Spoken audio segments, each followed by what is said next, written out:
Hello everybody, and Jess here, and welcome back to Symphogear. Season 3, Symphogear GX is upon us. And just like GX is upon us, so is, regrettably, the season of Heat. And I hope you won't be particularly distracted by the fan going in the background, but this is really the only place I can put it. If I hide it off camera in that direction, then it moves my camera, it moves my phone, because it's wind, right?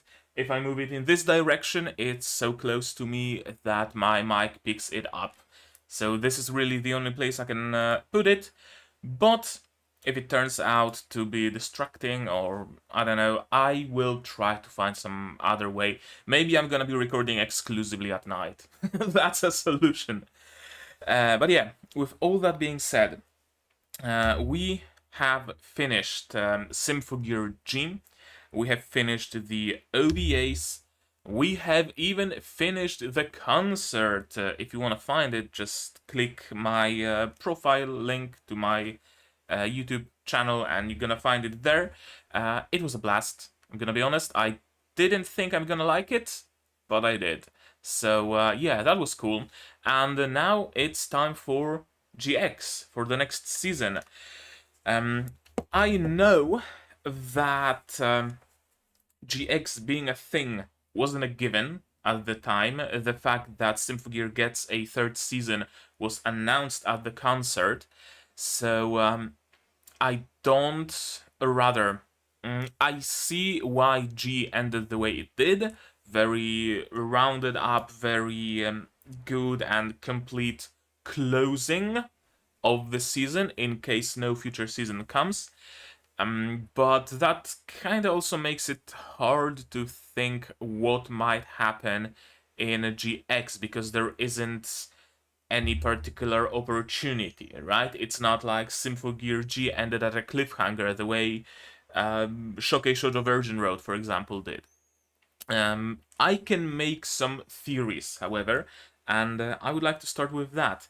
One theory, one thing that I think might be relevant is destruction of Nephilim within the Library of Babylon.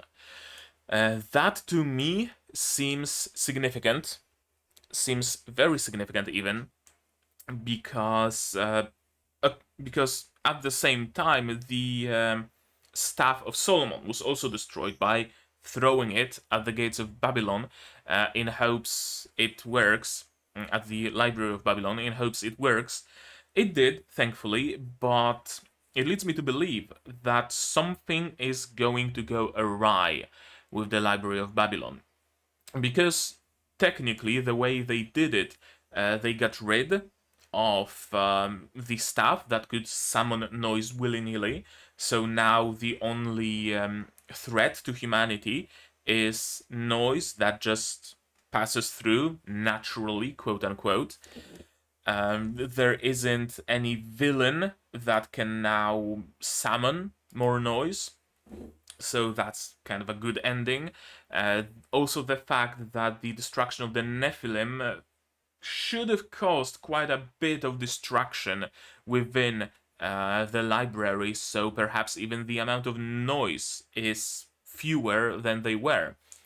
And that would essentially mean that job well done, and now we're just relegated to defending humanity from regular scheduled incursions of noise. I don't think it's going to be that simple. I think what's going to happen is the explosion from the Nephilim, or whatever you want to call it, will somehow destabilize the Library of Babylon, and that will cause noise to start spilling out tenfold. That's one theory that I can actually come up with that would add continuity to Symphogear G. Nephilim's death makes Library of Babylon unstable and it spills noise. That's one thing I can come up with. Another thing is we still have the whole thread, the whole topic of the custodians, right, who created the noise as a way to control humanity. So perhaps we can explore that. Then again, this is only the third season, and the custodians very much seem like some sort of a cosmic threat, cosmic scale kind of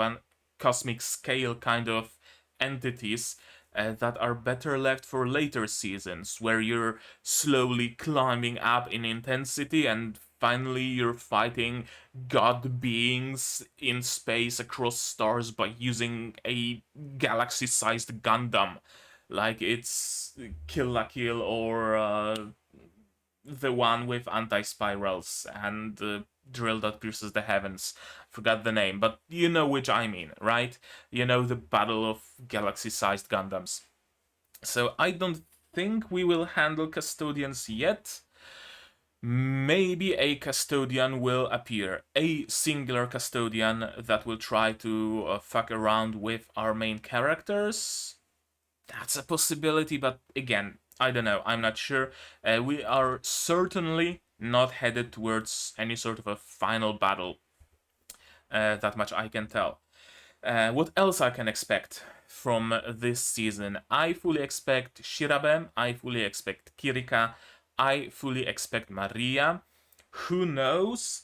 Maybe they will even manage to save Nastasia somehow. Or maybe they will manage to bring Ver to their side. I kinda fully expect them to be either of them or both of them to be relevant somehow.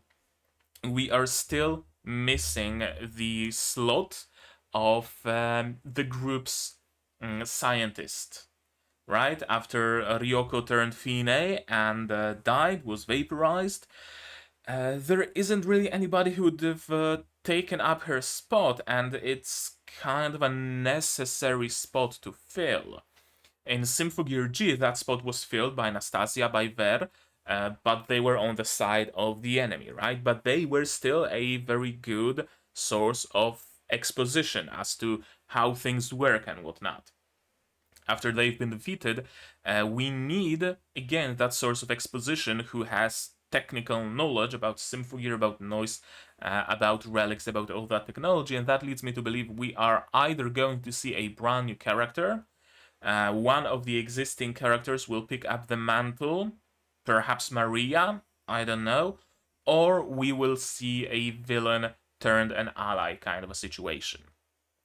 Actually, I'm gonna note it down, why not? Villain turned ally in brackets, not brackets, in parentheses, Ver or Nastasia. Because villain turned ally could also speak about Shirabe and Kirika and Maria, but I think that's a given. There is no theory needed because that's a given that they will join us. Maybe not permanently, maybe they will just be called upon when shit hits the fan. Maybe they're gonna be working for another branch or something, but they are fully on our side. That much I am pretty much certain of. How's the focus? Focus seems good. Okay, I think with all that said, we can finally start watching it. We can finally start watching the third season, Symphogear GX. And to do that, I need my sound, you need your subs, and to continue doing that, I need your support. You can do that on Patreon, on Throne, or by just sharing my videos around. And if you join Patreon, you will be able to watch episode 2 right here, right now. Because Patreon gets non-seasonal shows like Symphogear 1 week early. So that's something you want to have, that's something you can have. Uh, okay, are we good? I think we're good.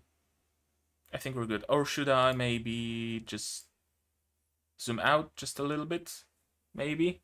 And fuck around with the camera a little bit? Yeah, I think this is ever so slightly better. Yeah. Okay, you can see the fan a little bit more, but I hope it doesn't bother you. If it does, maybe I'm gonna put some poster on my PC or something so you don't see the reflection. I don't know.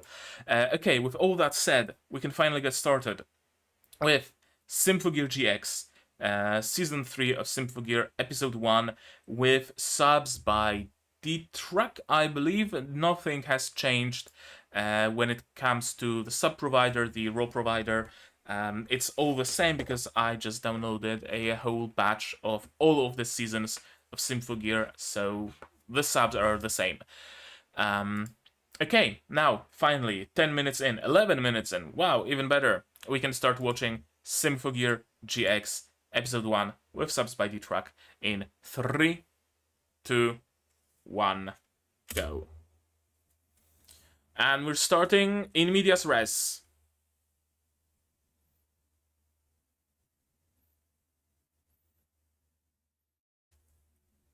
Some shuttle.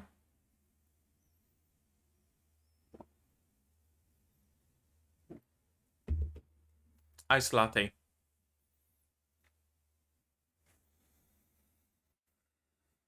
Yeah. Okay, Nastasia.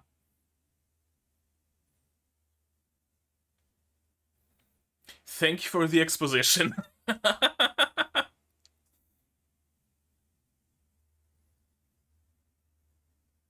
Ooh. Is it just me, or did animation get an ever so slight bump up in quality?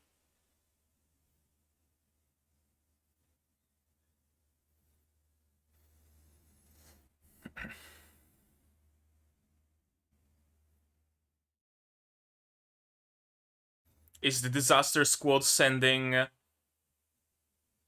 It's not a missile, it's a carrier for Symphogear users. Probably. Yeah. Ah, yeah, the classic don't give up living.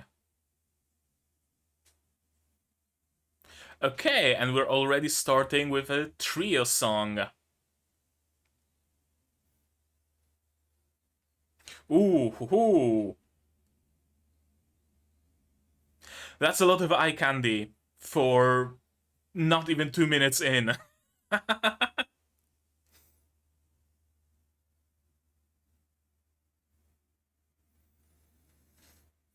Ooh, Chris! I like it. I'm a huge fan of the trope of standing on top of like a ship or a starship or something with crossed arms as if it's nothing. I love it.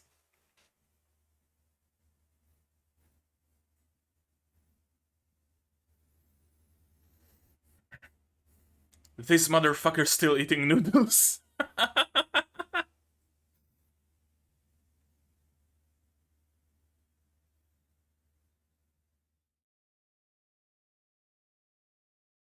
Everybody has jets now.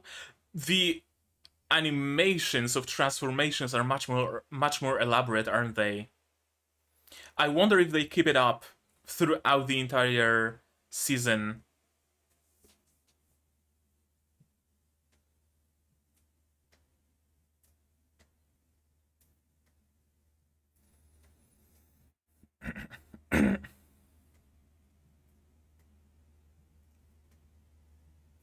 Is she dead though?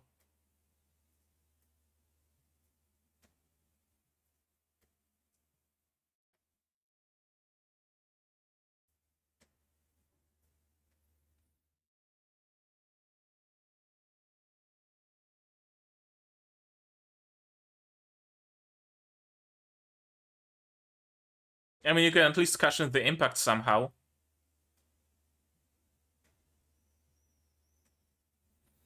Just... It's not Cabedon, it's Cicada Block. Just Cicada blocked her. You're gonna blow a hole into a K2? Or are you just going to create an explosion that will push you back? Yeah, an explosion that pushes them back. Gotcha. No, they just slice through a motherfucking K2.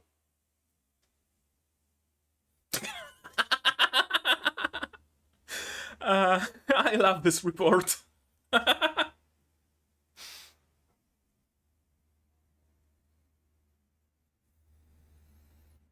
Gonna cut down the forest? Yeah, the transformations are much more elaborate.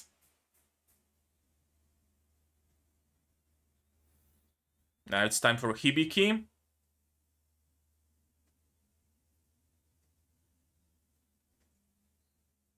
I love how she has brass knuckles now. It's just the thing she has now.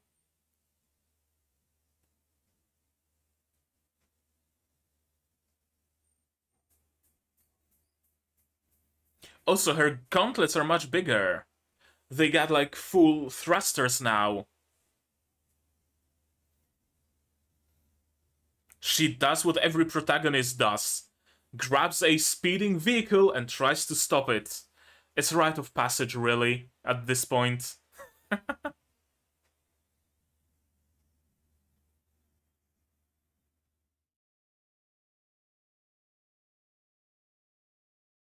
I guess that's also a way to do it.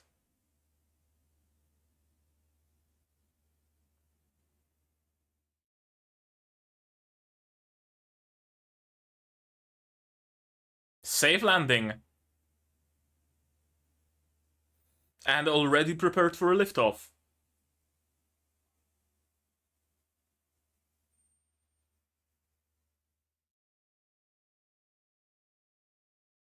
How did they retrieve their submarine, though?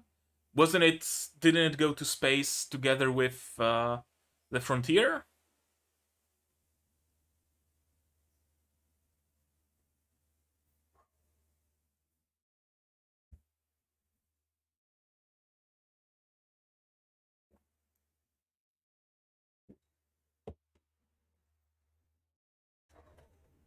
I guess, yeah, now you can be happy.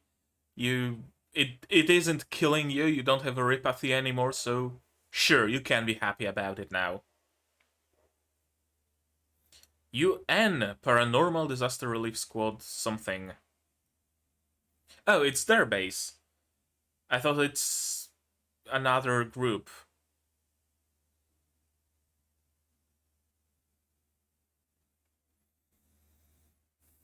Oh, already a time skip?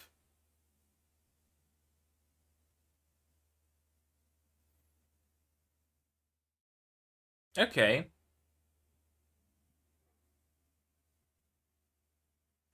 Yeah, that's not happening.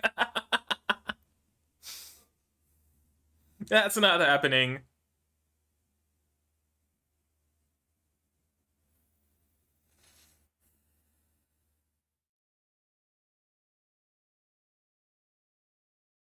A rogue Symphogear user? Shirabe? No. Someone unknown. LF. That's what's written on the box. I guess it's a relic.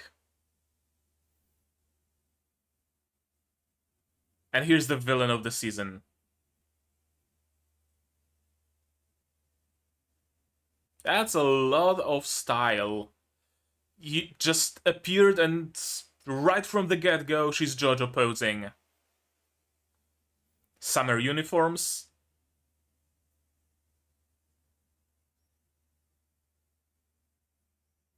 And Kirika and Shirabe are also going to school, of course.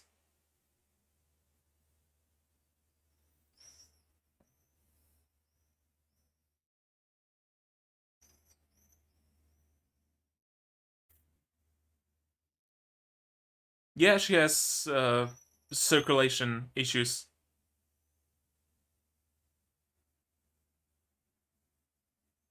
Get a room, you two!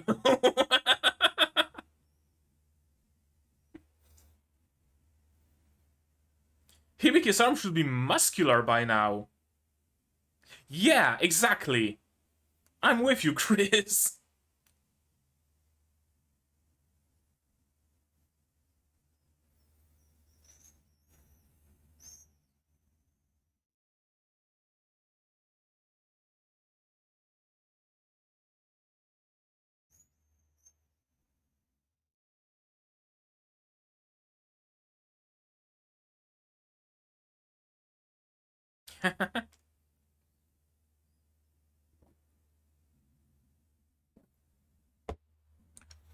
Yeah, that's Hibiki alright.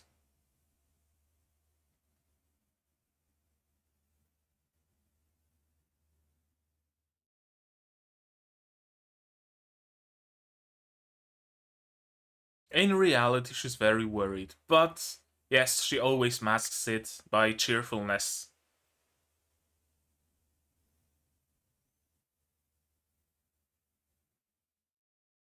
I mean, it's a given. We haven't really seen Hibiki take any other classes. That's a cute night wear.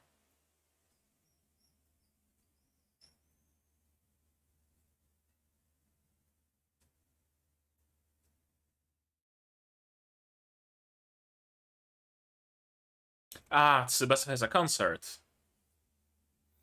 Is her concert gonna be interrupted for the third fucking time? Oh, and Maria is having a concert with her. Okay. Maria and Tsubasa.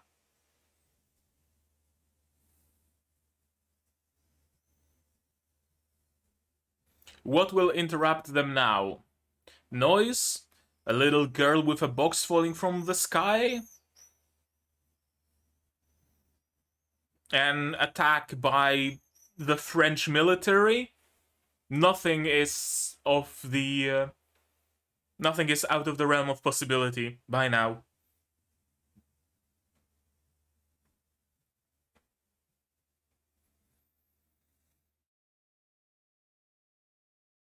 Oh, that's a beautiful view. Stage on Thames?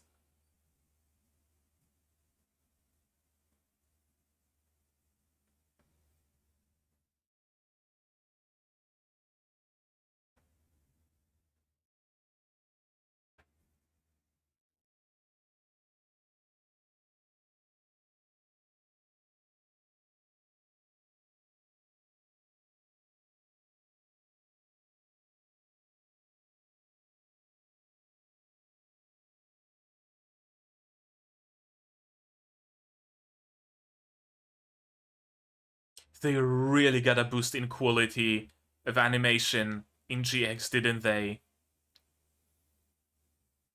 I keep bringing it up, but it's constantly relevant.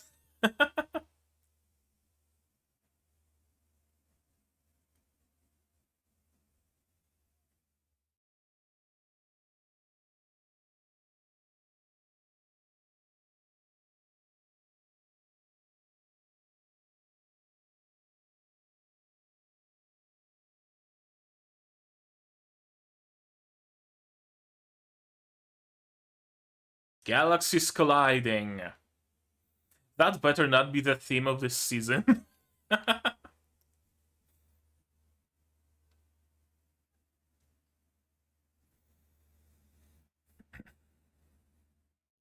Okay, I'm just waiting for shit to hit the fan.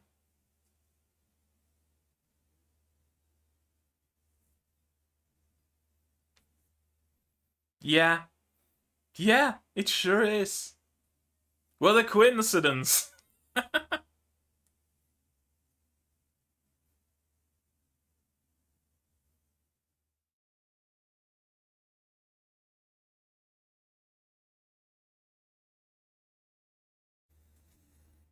I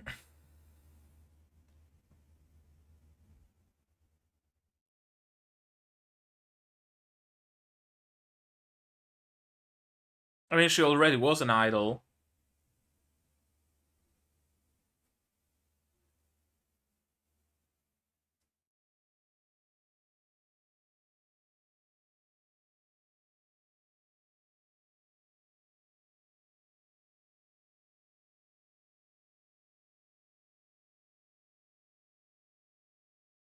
Oh, that's cool. There's a character in Paladins, Sati, I believe, who does that. She throws a coin into the air, you shoot the coin, and it ricochets into enemies.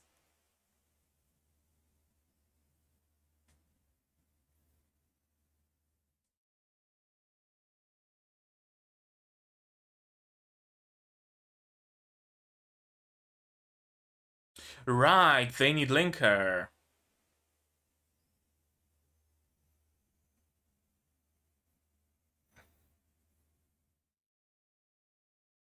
It's not a mannequin? Or does it have a camera?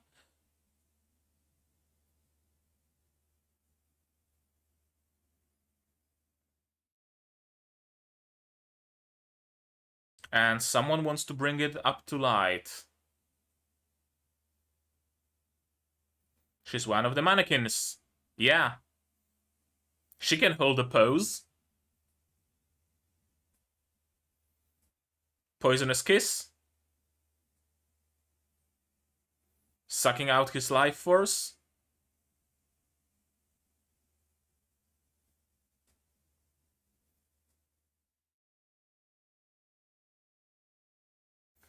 Okay, who is she?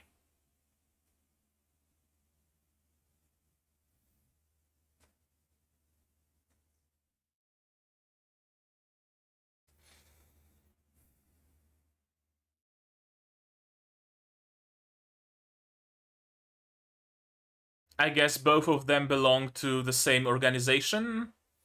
They very much have the same mannerism, the same style, the same vibe. A little witch girl? Sure. Why not? Is her name Nobeta?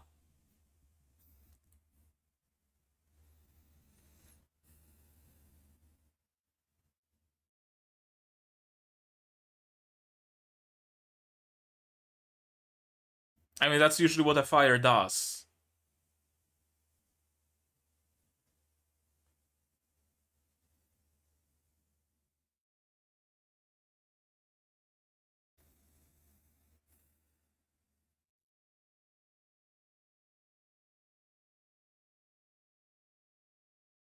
Okay, they're not human.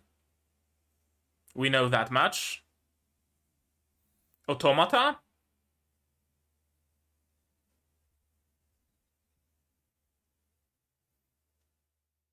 Automata? Homunculi? Something like that.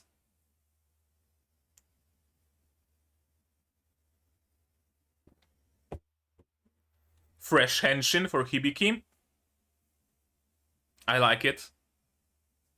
I love hexagons.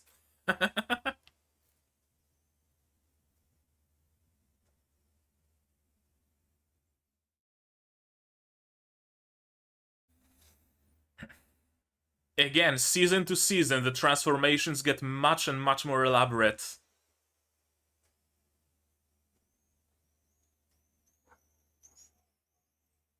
Literally.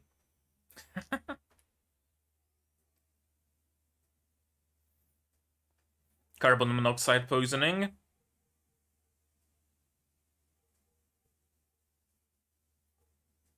Yep. Oh, Tsubasa, hello.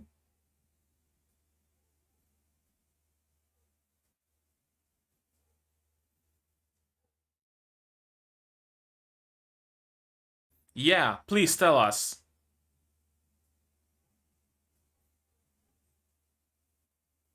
A what now? Autoscorer. Auto tells me she is an automaton.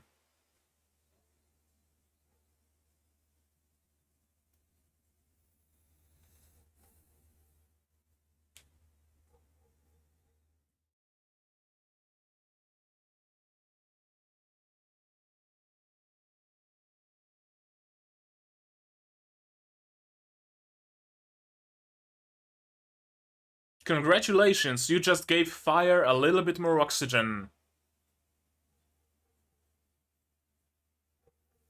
The little girl? No, some unimportant kid.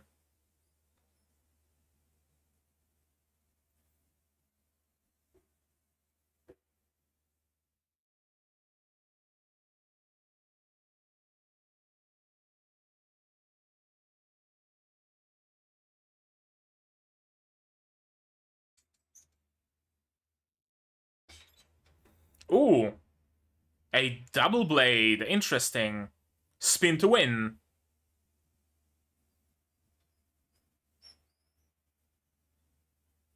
Brand new attack.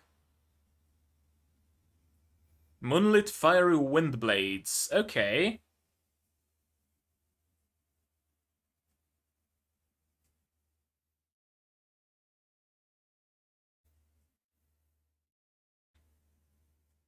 With Hibiki.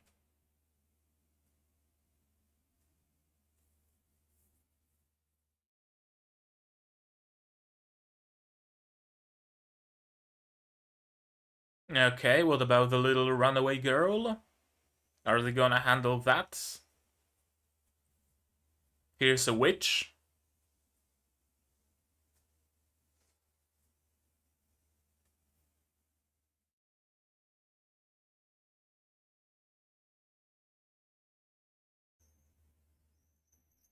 Huh?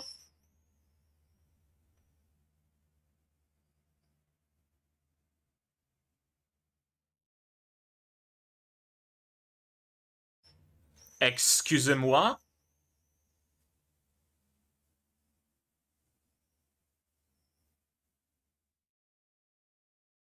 Is it like witch burnings of Salem or something?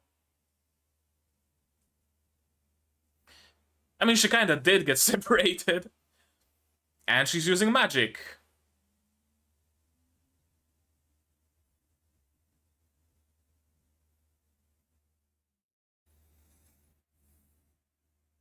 Hmm. Interesting. It's not a human.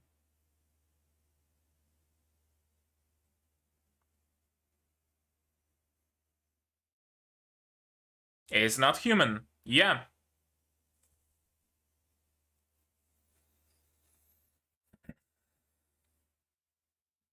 An automaton of some sort is my bet.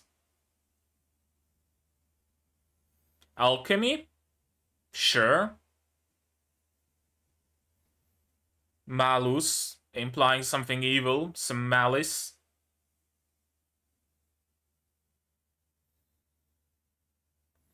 That's an elaborate spell.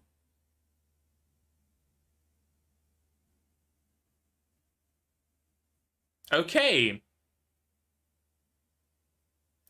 I have absolutely no fucking clue what I just saw.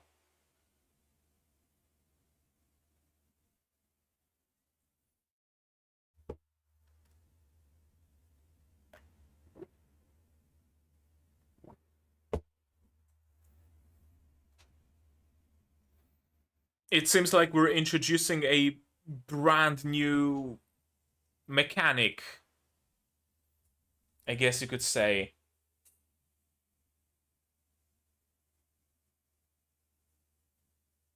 Okay, I thought that my fan is moving the camera, but thankfully not. Yeah, it seems like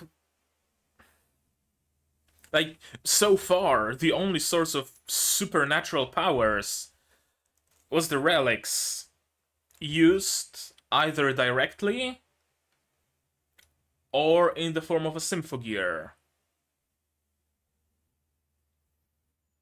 This little witch is using, again, paranormal things without wearing a Symphogear, and seemingly without wielding a relic. Oh. I have no clue.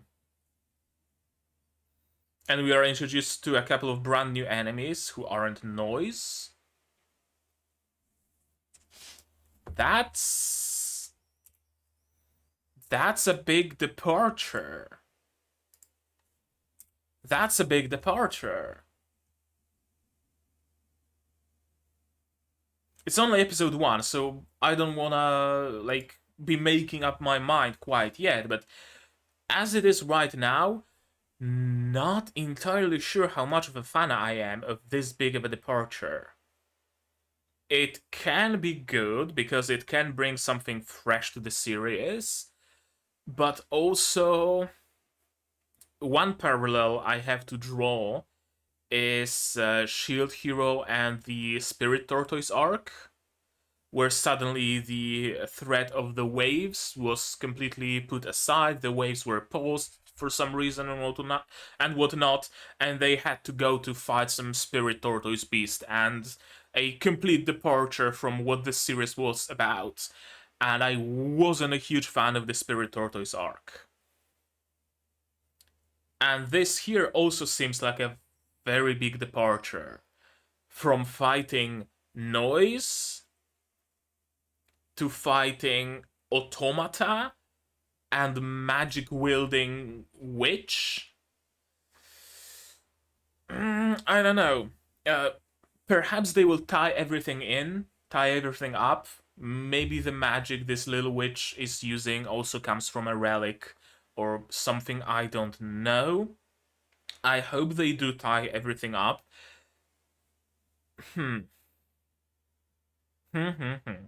It has potential.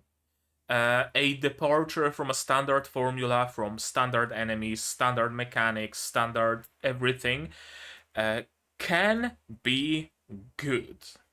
It often can be the exact thing that a given series needs. But very often it is really make or break. And there is the risk of the break part. So I'm a little bit apprehensive, not gonna lie.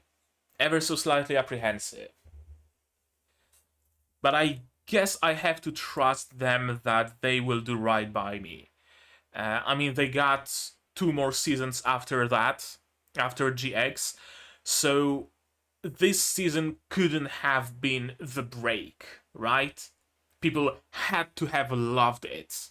For the OVA to come out, for another concert to come out, for 2 more seasons to come out. This couldn't have been like the worst season of the series or anything like that. That's how I'm looking at it, so I'm gonna wait a little bit more. I'm gonna give it a chance. I'm gonna get into it with open mind. I'm gonna give it a chance. Ulaanbaatar, highly populated area, piece of the frontier.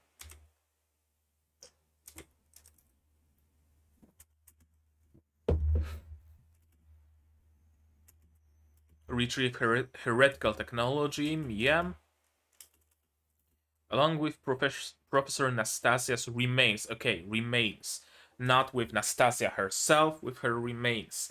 The frost on the window kinda made me think that she's in like cryogenic stasis, that she maybe put herself in a cryogenic stasis, maybe her wheelchair had that capability or something to preserve her life, and she's gonna be revived, and she's going to be the scientist of the group, as I mentioned at the very beginning, this slot that has opened.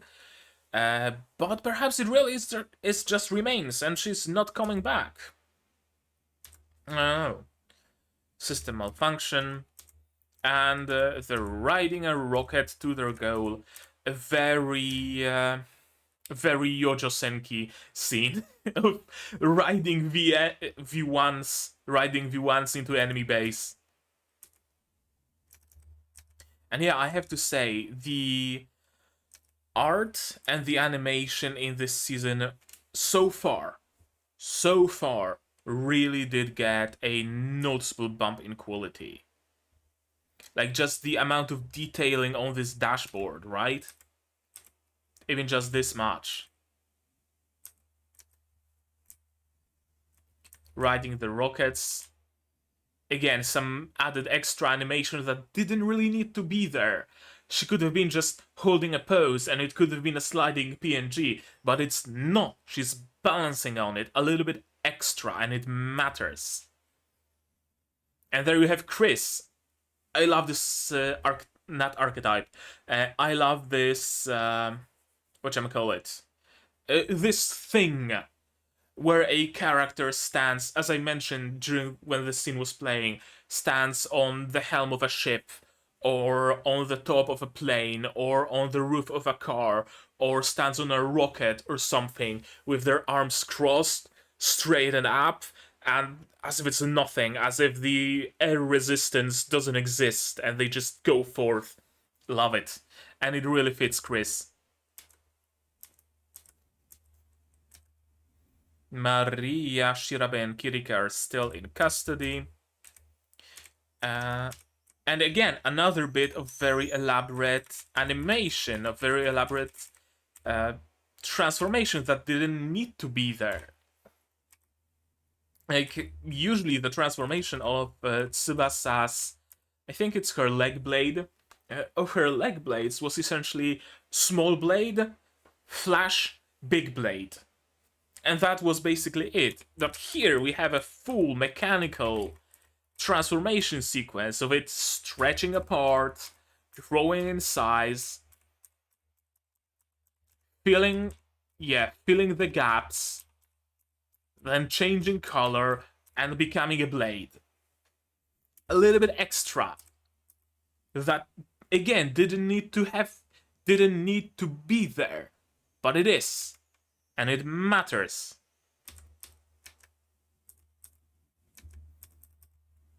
Hibiki got a brand new, I don't know, boost to her Symphogear. Those thrusters she has on her fists now. Yeah. Cicada block.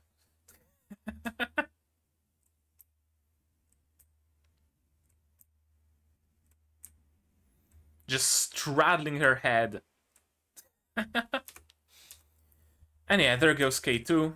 I thought she's going to use the explosion. She's going to create the explosion at the side of the mountain so that the blast wave pushes them back and kind of cushions their fall. But no, she just sliced through K2. And I love this remark. I love it. It's a super serious situation. Everyone is super serious here. And he's just casually throwing a quip about how K2 is now only the third highest mountain in the world. Not even smiling, just with full serious face, reporting the facts, reporting as it is. I love it. And yeah, everybody gets to use their power. Chris cuts down the K2. Tsubasa slices through the woods, and Hibiki finally stops the ship. And again, another bit of animation, of transformation that didn't need to be there. And in previous seasons would probably be down to just a blue flash and maybe a little bit of a spread. And here we see a full-on animation.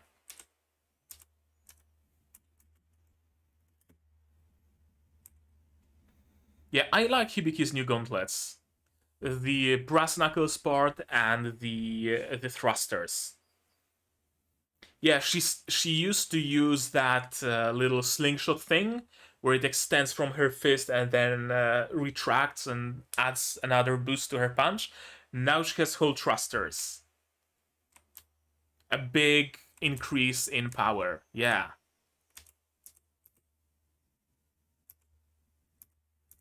A town. And of course Hibiki manages to save the day. I'm just so happy for the miracle that let me wear a Symphogear. Didn't the witch at the end say that her magic breaks miracles or something like that? Are we going through a plot of Hibiki losing the ability to wield a Symphogear?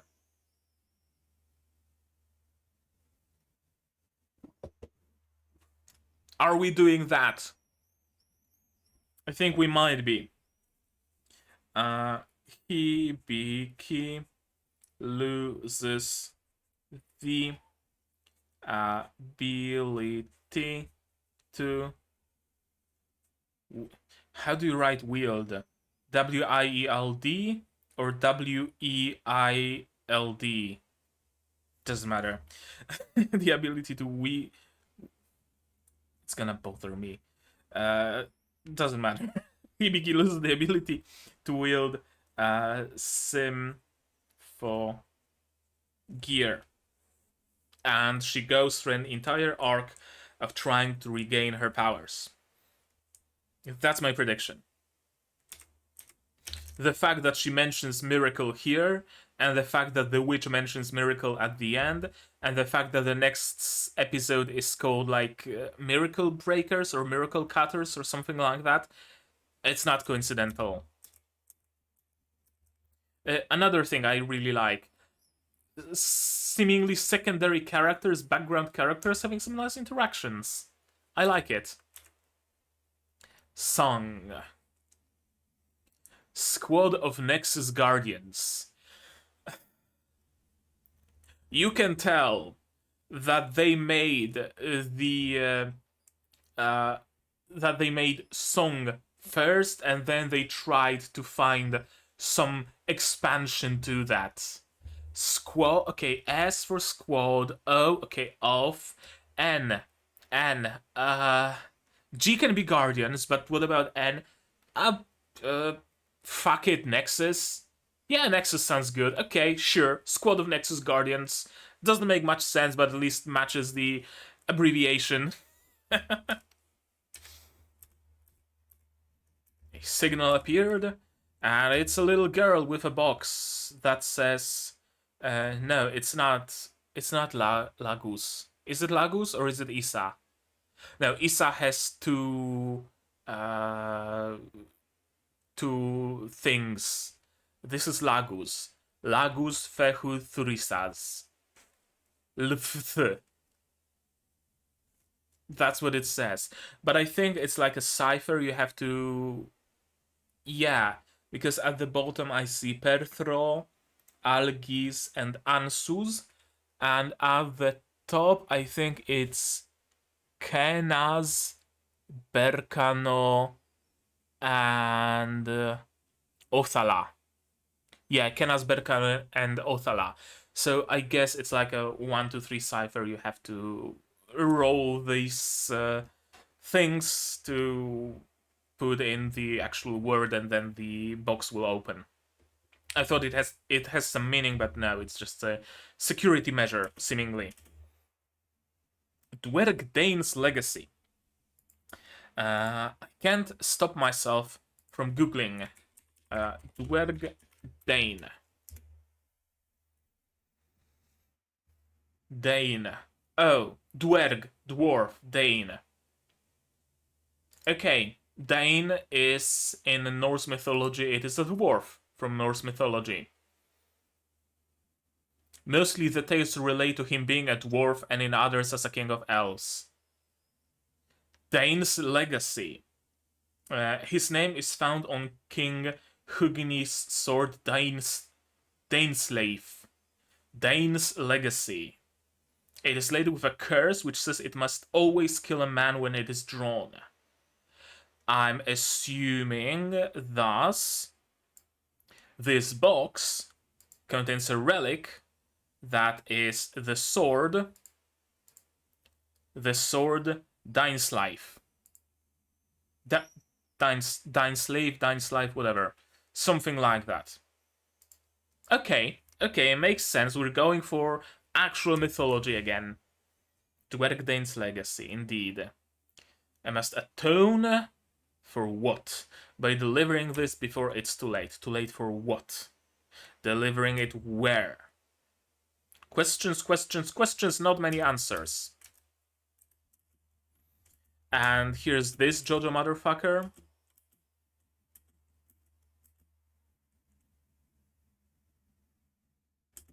I'll put on a show. She's yellow, that other is green. Is it like a parallel to Symphogear users and their colors? Are we gonna meet a red one as well? And I guess a purple one and a blue one? And a white one? I think we might. Summer uniforms. And yeah, of course, Shirabe and Kirika are just casually walking around the campus, holding hands. Why would they not be? Why would they not be?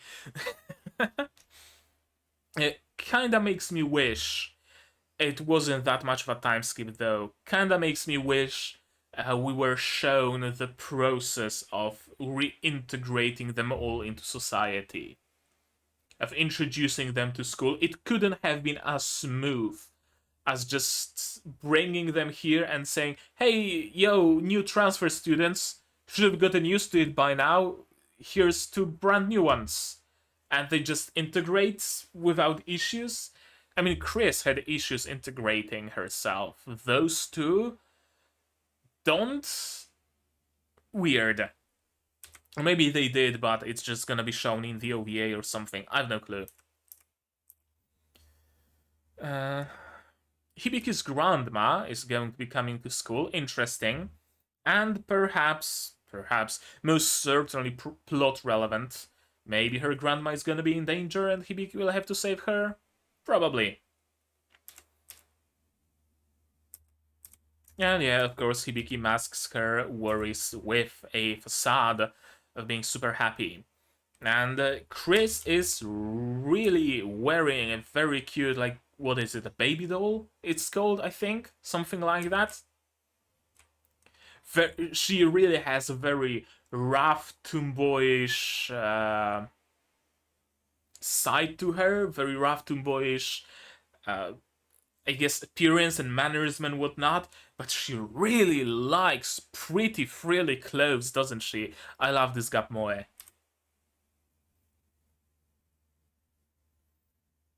Charity Rock Festival Live. I was kinda hoping to hear some rock, but I guess by Japanese standards this might be rock. Like, I'm not trying to generalize here or anything, but Japanese scale of, like, music hardness is very much skewed towards the light side. Like, what you hear, what I would call rock, Japanese probably call, like, black metal. You know, it's kind of skewed. Or maybe it's just me. Maybe it's just me. There's a song, Struggle Until Your Life is Over. That's a beautiful scene, though. Scene on Thames, they're seemingly walking on water. There's probably just a sheath of plexiglass underneath. That's how most of the walking on water tricks work. There's a sheath of plexiglass. And again, you really can see that bump in animation quality and art quality. Not that they were bad in previous seasons, by no means. Sure, season 1 had some rough patches, but this is really going above and beyond. It's really going above and beyond. And a little bit of a side note, but seeing how Symphogear was a success, and Symphogear G was a little bit better when it comes to production quality, and then Symphogear G was a success, and Symphogear GX is a little bit better when it comes to production quality, and I'm assuming consecutive seasons are only gonna get better and better and better, makes me very sad for Shield Hero. Because season 1 of Shield Hero was a success. And the production quality of season 2 is in the gutter.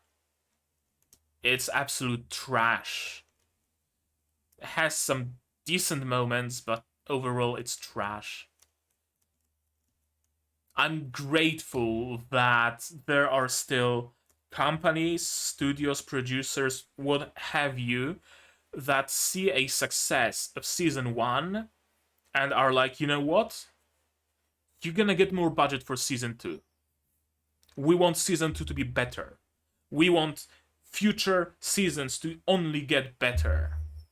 I appreciate that, because it seems like a lot of studios or publishers or producers or, again, what have you, go the route of, oh, season 1 was a success. Okay, that means season 2 can be absolute garbage because people are still gonna watch it because it has the name of the first season on it. And people are gonna be curious about the story, so just outsource it to South Korea and let's be done with it.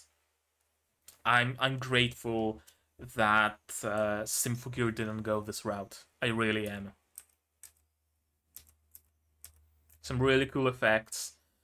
Even if the world becomes a ruthless hell, at least tell each other I love you. The time of freedom has come. Soar, singing, mighty soul. Stardust all. Don't just wait for a miracle again with the theme of miracles. Realize you create them with your own hands. Turn the bitter tears of the past into a requiem. Star-studded galaxy cross. And of course, Maria is still very much a captive.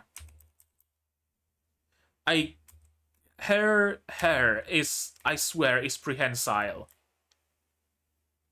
It's not her walking that makes her hair swing. It's her ponytail that just does this. She became a literal idol. I mean, she was a literal idol even before.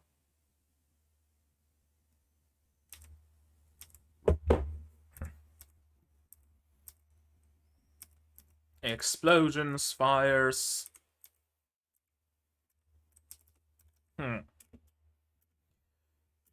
Through backroom deals and manipulation of the media, the Frontier incident was swept under the rug.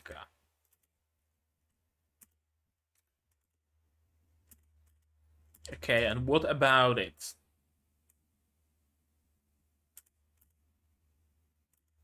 And here's its tainted hero, Maria Cadenzavna Eve. And what about it?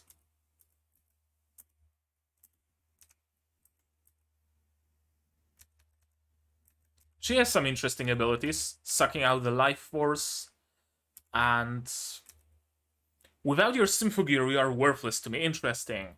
Do they feed on Symphogear energy or something? That would be my guess. Dance for me, and the little girl still runs away. Okay, I didn't notice it before, but she's literally just wearing a bikini and a cape. I didn't notice it before, but now I can see it. She literally just has her panties on. And you can even see the lines of, like, the Mount of Venus or whatever it's called. Jesus! And here's Little Witch Nobeta burning things. Because... fuck if I know. Could there be someone behind it? Of course there could. Of course there is. There's always someone behind it. Yeah, she's not human.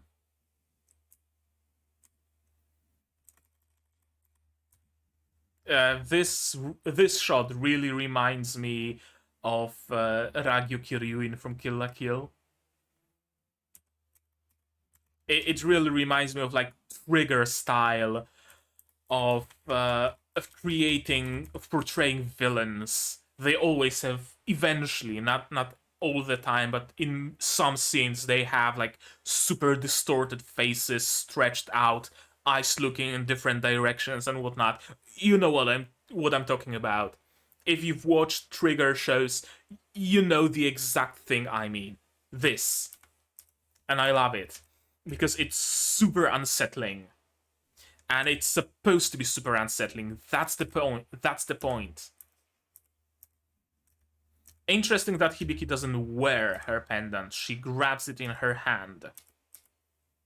And a brand new henshin sequence with hexagons. Hexagons for the win. I fucking love hexagons. Also interesting that it looks like it's kind of a parallel to the rocks that were growing on her. Kinda, sorta. Because she was growing those golden scabs. And this looks like that. That forms her Symphogear.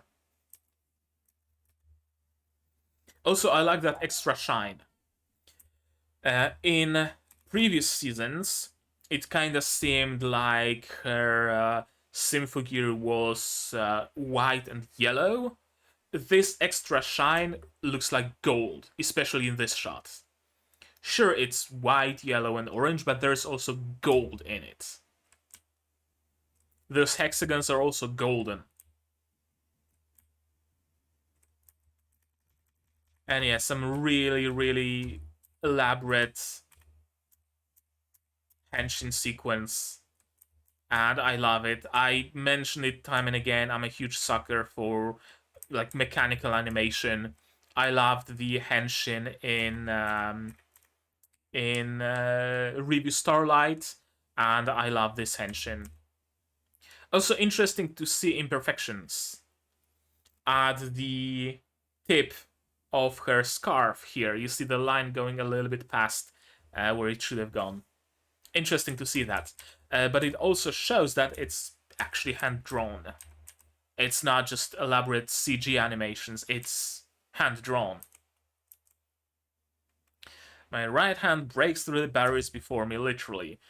The sound of determination rings in my ears before I even think to hesitate. My fists fly out. Yeah, that's Hibiki very much. Whatever awaits, boldly forge on ahead. Just hold my hand and we'll be fine. I've been waiting for you. Brace yourself and become the tip of the piercing spear. I hope you said your prayers. Break, boom, all the gauges. I'll protect you with my hands and my song. Burn as bright and hot as the sun. Limits, no thanks, not for me. Break, boom, all the gauges. I'll protect you with my hands and my song. Yeah, it's very much Hibiki's song.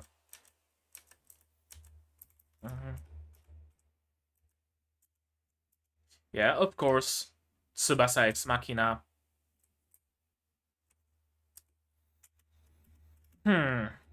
I still have absolutely no clue what to think about them. Autoscorer.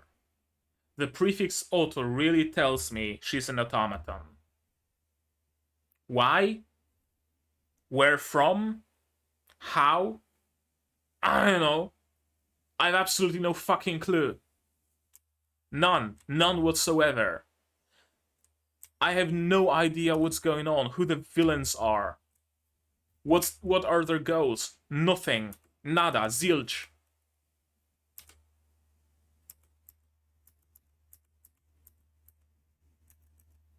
Cool new attack for Tsubasa. Blue Flame, a Ring of Blue Flame, a classic Ring of Life and whatnot, significance. Yeah, here's your boy. A little bit of a hydrogen monoxide poisoning. Yeah, sure, that's what I wanted to say. Carbon monoxide poisoning, or carbon dioxide poisoning as well, I guess. Yeah, here's the little girl who's responsible for the burning. Why the burning? I don't know. How the burning? I don't know. If such magics are not miracles of God, then they are tools of the devil that none should wield. Oh, I have my answer how you write wield, and I wrote it correctly. You are hereby judged for heresy. Go forth into the world. See the world. Visit places. Go to Japan. There's always stuff happening in Japan. When was it, though? Late enough for glasses to exist, early enough for witch burning, witch trials to still take place. 18th century? 17th century? Something around those lines, I guess? That would make this girl a couple of centuries old, that's for sure. I wish that memory would just disappear. Well, the memory of fire isn't gonna disappear when you start causing fires.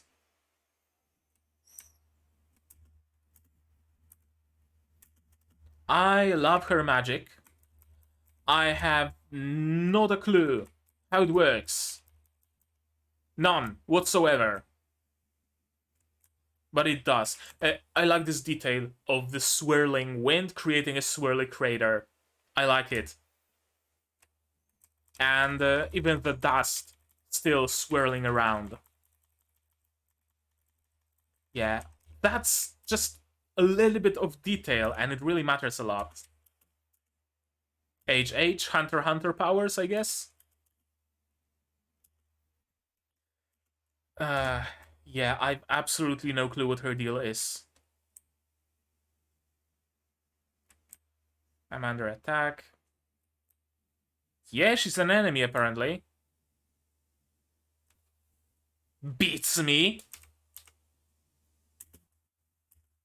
She's an enemy that can withstand a full-on onslaught by a Symphogear for some reason. Carol Malus Dienheim's alchemy. Malus usually refers to like evil, malice, and whatnot. But Carol Malus. Oh, it's even suggested on Google. Carol Malus Dienheim. Yeah, that's all of Symphogear results. I'm not gonna click those. Carol Malus Dienheim. I guess her father, maybe, or a mythical character from whom she has her relic? Maybe? Like, Shulshagana and all those are from some character. Gangnir also is a relic that was wielded by another mythological character. Right? So I guess her relic is called alchemy, maybe? It's not capitalized, but... Carol Malus Dienheim. Probably not like a real character. You know what? I'm actually going to go to Wikipedia to avoid potential spoilers. Wikipedia. Carol Malus. No? No, not a thing. Not a thing. And Malus itself. No, I didn't mean Malushin. Malus.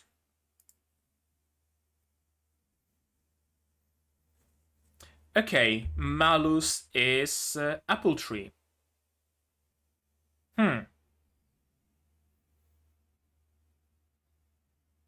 That has no significance. At least seemingly, but hey, Malus is an apple tree. Will shatter the world. Okay, but why though?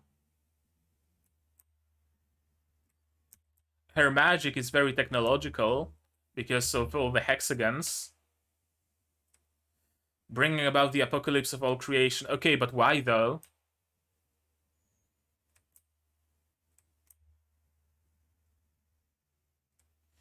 My power slaughters miracles. Okay, but why though? Why do you want to slaughter miracles?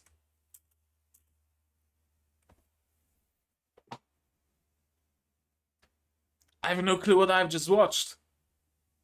I have no idea. I'm at a complete loss. Or is she referring... Wait, Malus, apple, miracles...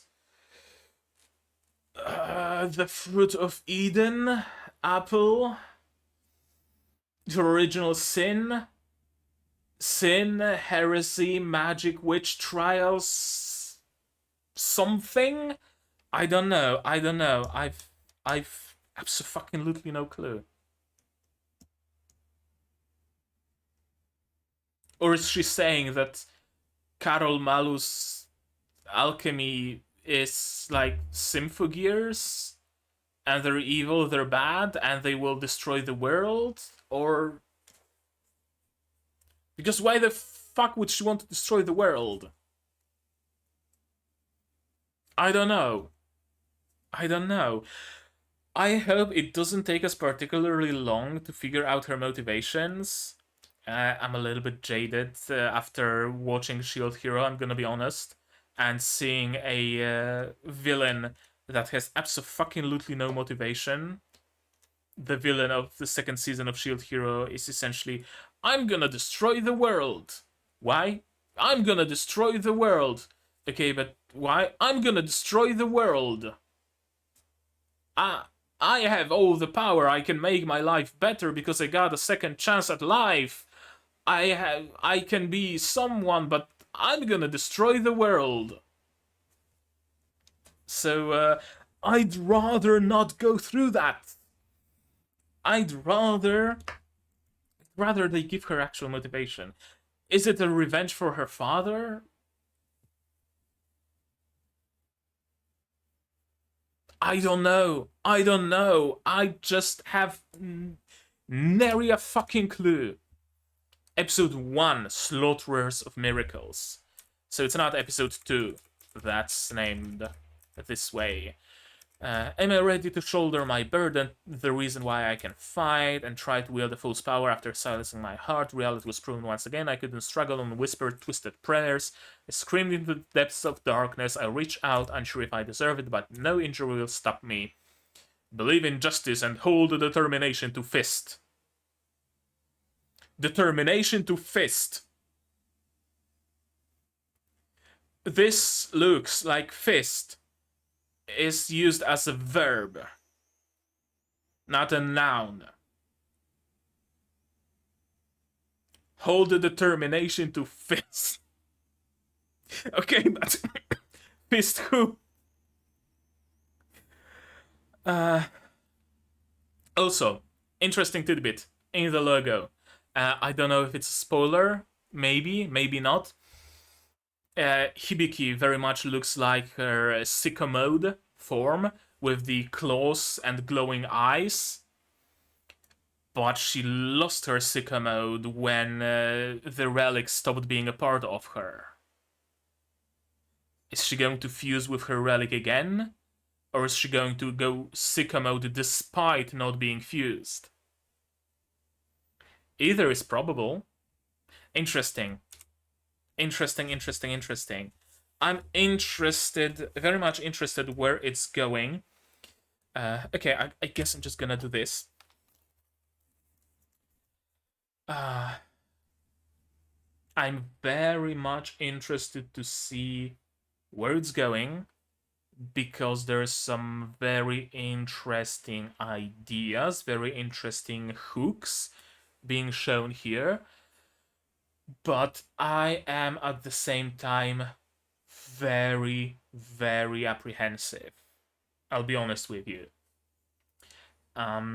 Every time, as I mentioned, every time the core of a series changes in one way or another, there is a risk. Right? Symphogear so far was about fighting the noise by using a supernatural power of relics that took form of literal weapons like Durandal or Staff of Solomon, or took the shape of Symphogears that you could wear, and they gave you powers and they gave you weapons, armed gears, and whatnot. Right? That was all well established. In this singular episode, everything we knew about this world is turned completely around. Everything goes completely tits up. There's no noise. Notice. The villains aren't using noise. The villains aren't noise. The villains seem to be a witch and a couple of automatons. That's a big departure from what we usually had. The supernatural powers, again, a very big departure. The witch girl doesn't use a Symphogear. She doesn't even seem to be using a relic, right? She doesn't have like a wand or a staff that could realistically be a relic. She's just casting magic with her hands, doing Doctor Strange bullshit. And that's another big departure. We're getting brand new kind of a villain and a brand new source of supernatural powers. And all of that is accompanied with a complete and utter lack of explanation. Now, I trust this series that an explanation will come. I absolutely have full trust. Every time there was some secret, some mystery in Symphogear so far, an explanation followed. Maybe not in the very next episode, maybe a few episodes in, but there always was an explanation. So I have full trust. But the complete departure from what we knew, from what we were used to, from what I thought might be the basis for this series, compounded with the complete lack of explanation of anything, really makes me very, as I said, very apprehensive. I have very ambivalent feelings about this episode. On one hand, I loved it, and on one hand, I do see the potential, and I do see why they're doing what they're doing, right? Having 5 seasons of just fighting against the noise could get stale, so I see why they want to shake things up. But on the other hand, all of my knowledge so far was completely thrown out of the window. And it makes me feel uneasy to a degree. Because I genuinely cannot make any predictions. Because I have no basis for them. Right? Like, the most I can predict is that the witch is using her magic thanks to some relic, and that kind of connects her supernatural powers to the supernatural powers we were used to. But besides that, I don't know. A lot of new, a lot of unexplained, all introduced at once, at a singular moment in a singular episode. It wasn't a gradual introduction. There wasn't any foreshadowing that there might be some supernatural powers beyond what the relics offer. Ooh, that kind of stuff, right? There wasn't anything like that. We just slapped in the face with the fact that, hey, you don't need a relic to use magic. I guess we kind of knew that, though. Fine and everybody who Fine inhabited was able to use magic, right? Ryoko and Shirabe were able to use the shield without wielding a Symphogear.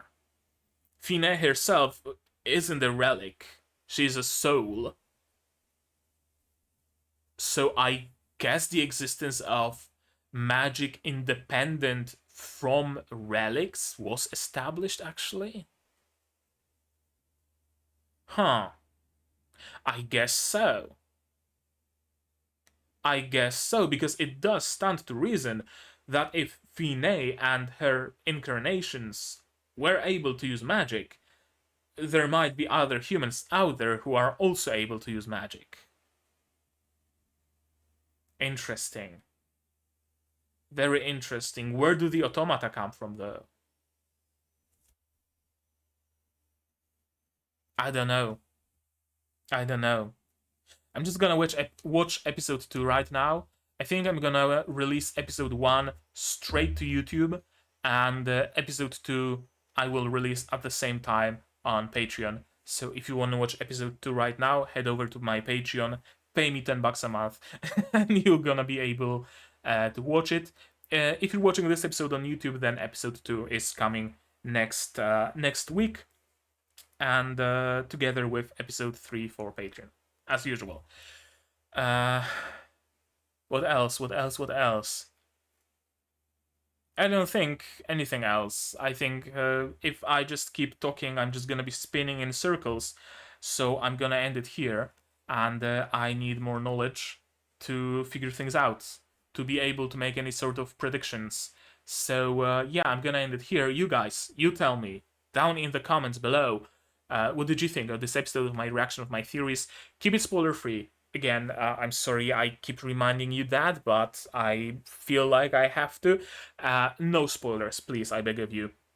If there's something I missed, maybe, and it's relevant, I'm gonna leave it at your discretion, but no spoilers. If you do want to talk spoilers, join my Discord server, link is here, link is in the description. There's a Symphogear channel, you can use spoiler tags and talk spoilers there with other people who have already seen GX.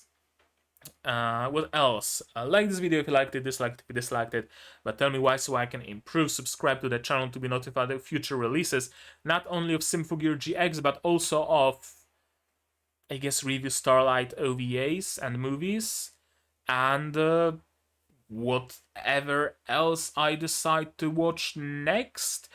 Tomorrow I'm gonna be live streaming my look at the series of the next season of anime, so if you wanna know what I'm gonna be watching, that's the place to go to figure this out. Like, comment, subscribe, support me. You can support me monetarily on Patreon, link in the description. For $10 a month you get early access to non-seasonal shows like Symphogear, like Review Starlight, like whatever will replace Review Starlight in the future, and for just $1 you get access to a role on my Discord server that gives you access to a Patreon only channel, and you also get a place in the credits that will be rolling soon. You can also support me on Throne. There is also a link. You can pitch into anything or not. It's your choice, or you can just not spend any money at all and still support me by sharing my videos, spreading the word. The word of mouth really matters a lot to the growth of a channel, so don't be afraid, shill my content wherever you can. And anything more? Anything else that needs to be said? Like, comment, subscribe, Patreon, Throne, share, Discord, that's all. So that's gonna be it from me for today. So as always, do all the good stuff, and I'm gonna see you guys in the next one. Cheers! And here's the credits that I mentioned. You can help expand this list because it's already growing longer.